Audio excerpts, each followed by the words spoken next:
I grew up in a house where rules were, and knowing the rules was very important for your survival. The tricky part was the rules often changed suddenly and drastically and completely without warning. The most charitable thing you could say about my father's parenting style was his kid knew how to take a punch. And now, even though he had the good courtesy to let cancer kill him a month before my 13th birthday, I entered high school a pretty angry and spooked out kid. And like most kids, I got really into music, but one of the things I loved about it was the rules, which in small town Massachusetts in 1981 anyway, the rules were simple and chiseled in stone. Disco sucked, Zeppelin ruled. Then I heard my first Ramones song and my head exploded. Woo! And I immediately ran home and I tore down my Foghat and ELO posters. I trashed all my old records and I ran into the basement and took a belt sander to the knees of my only pair of jeans, gave myself a terrifying haircut, and ran to a pawn shop, bought a guitar, and became a punk rocker.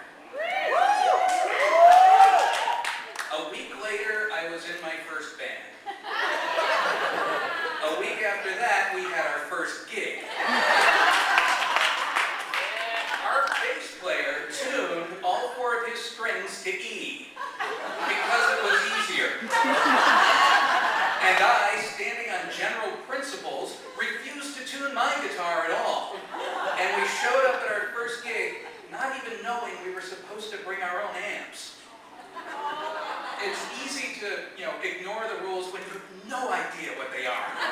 So, by the time our fourth gig rolled around, we thought we ruled.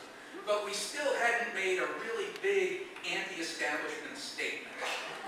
And we figured out the best way to do that was with a smoke machine. Now, hear me out. We were convinced the punks would get the joke.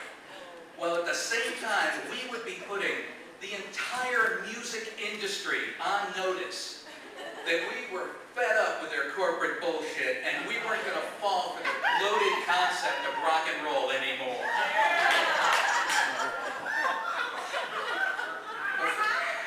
So basically, in the basement of a VFW hall in a farm town, 30 miles from the nearest highway, we thought we were inventing irony. Now, one thing I learned, here's an important rule, never trust your bass player to do anything. We sent our bass player to rent the smoke machine. And we didn't discover until we were at the gig that he had actually rented a bubble machine.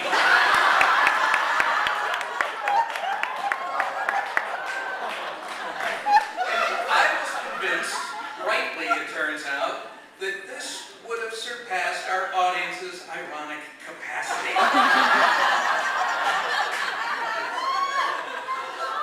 So we launch into our epic set. And it's going okay, until somebody, in spite of my emphatic orders to the contrary, fires up the bubble machine. And before I saw any bubbles, I saw the crowd freeze, lean back, and then do a double take.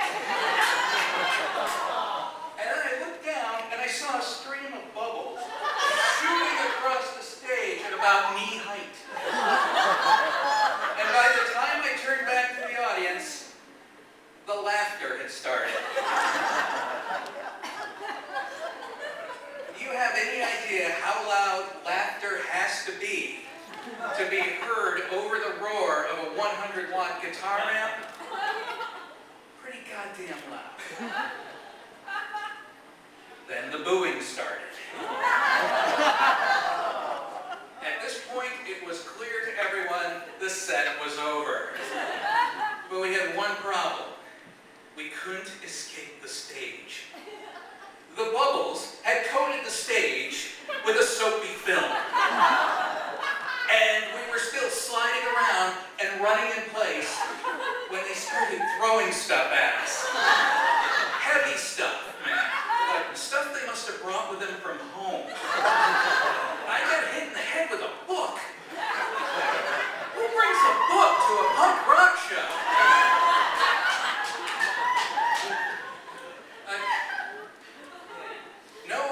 No experience is completely a tragedy if you learn a few rules. This is what I learned that night. Irony causes concussions. Bass players are idiots.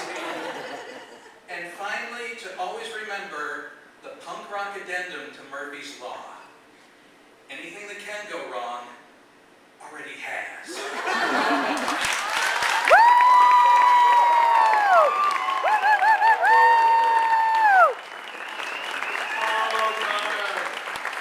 And the case of discovering ironic comedy.